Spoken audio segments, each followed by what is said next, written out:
विदुर नीति।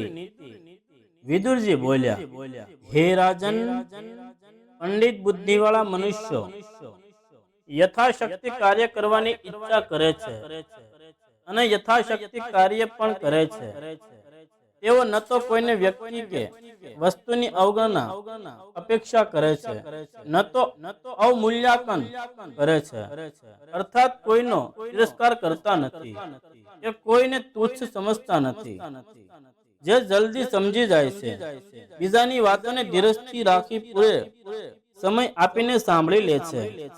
शब्द स्पर्श वगैरे विषयोનું सेवन इच्छा पूरी करवा माटे नहीं पण कार्य सिद्धिना साधक तरीके करे छे।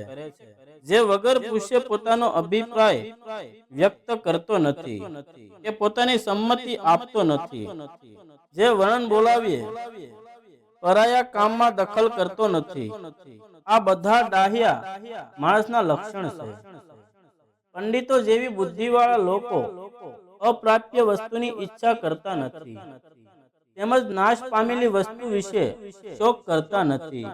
વળી તેઓ આફત આવી પડે ત્યારે ગભરાતા નથી। જે માણસ પોતાના સામર્થ્યનો વિચાર કરીને કામનો આરંભ કરે છે, જે કાર્યમાં અધ વચ્ચે અટકતો નથી, અર્થાત અધૂરું કામ છોડતો નથી, જેનો સમય વેડફાતો નથી, અર્થાત જે સદા रचनात्मक कामों में व्यस्त रहे छे अने इंद्रियों वशमां राखे छे, ते ज पंडित कहेवाय छे। हे भरत कुलभूषण, पंडित लोको श्रेष्ठ कर्मों करवामां रुचि राखता होय छे। विकास कार्य करता रहीने उन्नतिना मार्ग चाल्या करे छे। हित करनारनी इच्छा अदेखाय के निंदा करता नथी। हित करनारा वांक काढता नथी।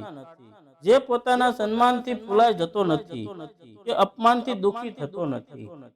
जेनुं मन सागर समान गंभीर अक्षोभ्य निष्फल रहे छे, ते नर वस्तु पंडित छे।